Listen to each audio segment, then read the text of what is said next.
Hey everybody, it's Jess here with Bless Jess. Thank you so much.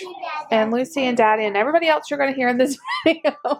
I thought I would show you how I make my homemade croutons. We have an event at church where I'm making a salad, and these are like the best croutons. So the recipe I'm using is from my favorite cookbook, which is Dining on a Dime cookbook.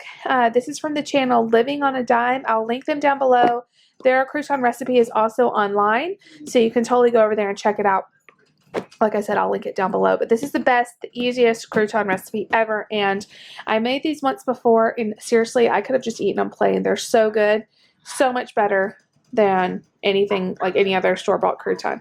So first of all, you're going to need some bread.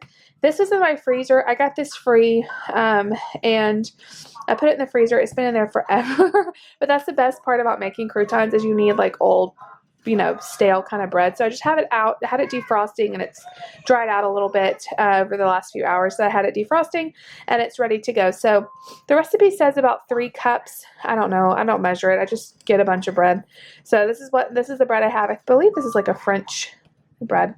And then you're going to need 1½ teaspoons of minced garlic, 1/4 of a cup of olive oil, 2 tablespoons of Parmesan cheese. This is optional, but I really like it in there. 1/2 teaspoon of Italian seasoning, 1/4 of a teaspoon of salt, pepper to taste, and then it says onion powder. I never have onion powder, but I do have this, so I just sprinkle a little bit of that in there.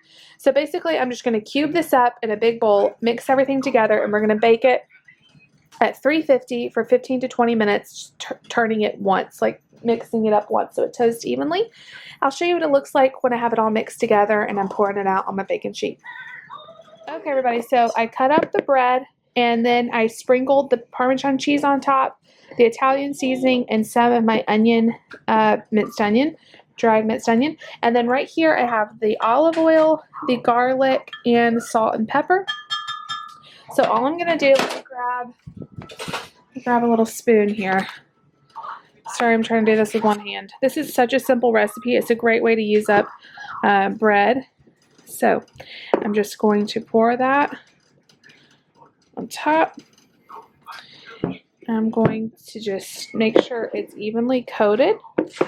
It smells so good. Sorry for Nate yelling. Okay, so I am going to stick this in a 350-degree oven just on top of a like cookie sheet and let it toast up, and I'll show you what they look like coming hot out of the oven. Okay guys, sorry for the noise in the background, but I just pulled the croutons out of the oven. They smell so good. Like I said, this is a great way to use up leftover bread, leftover buns, leftover rolls, pretty much any kind of bread you can use for this. So basically what I do is just let it cool off, and then I store them in a Ziploc bag, or you can store it in any airtight container. And this is it. It's super simple, super delicious. Like I said, I'll leave the recipe down below. If you like these easy recipes, make sure you give this video a big thumbs up. Leave me a comment down below. Please subscribe if you're new. I will see you all later. Bye guys.